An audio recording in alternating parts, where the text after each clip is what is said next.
बहुत कॉमनली लोग पूछते हैं कि सर कोई भी न्यू बिजनेस हम लोग स्टार्ट कर रहे हैं तो क्यों ना इसे हम एक प्राइवेट लिमिटेड कंपनी फॉर्म करके स्टार्ट करें, तो इसके क्या बेनिफिट्स होंगे।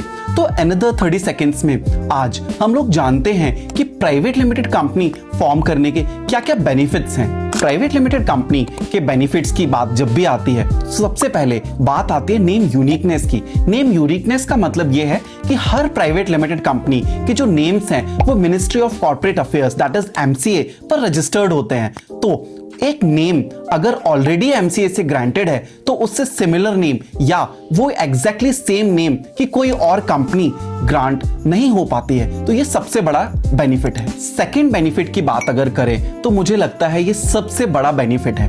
अगर आप कोई भी प्रोप्राइटरशिप या पार्टनरशिप में वर्क करते हैं और आपका कोई लोन है या कोई मार्केट में ड्यूज हैं जिसको आप पे नहीं कर पा रहे हैं, तो उस कंडीशन में आपके प्राइवेट एसेट्स को भी सेल करके उसकी जो प्रोसीड्स हैं उसको यूज करके लायबिलिटी रीपे हो जाती है। बट वहीं जो बेनिफिट है प्राइवेट लिमिटेड कंपनी का नजर आता है, क्योंकि इसकी जो लायबिलिटी है that is limited. Limited word उसके नेम में ही यूज होता है, प्राइवेट लिमिटेड। उसका यही मीनिंग है कि आपकी जो लायबिलिटी है will be limited to the assets of the company. जितने एसेट्स ऑफ द कंपनी है उनको सेल करके जो प्रोसीड्स होते हैं उससे लायबिलिटी रीपे होगी, ना कि किसी भी डायरेक्टर या शेयर होल्डर की प्राइवेट प्रॉपर्टी इंवॉल्व होगी। थर्ड मोस्ट इंपॉर्टेंट बेनिफिट है कि अगर आप किसी से भी, फैमिली से, फ्रेंड से, किसी से भी कोई फंडिंग लेना चाहते हैं प्लस अपने बिजनेस में इक्वली कुछ ओनरशिप आप उनको शेयर करना चाहते हैं, तो प्राइवेट लिमिटेड कंपनी से अच्छा कोई और विकल्प नहीं होता, क्योंकि आप उतने परसेंटेज के शेयर्स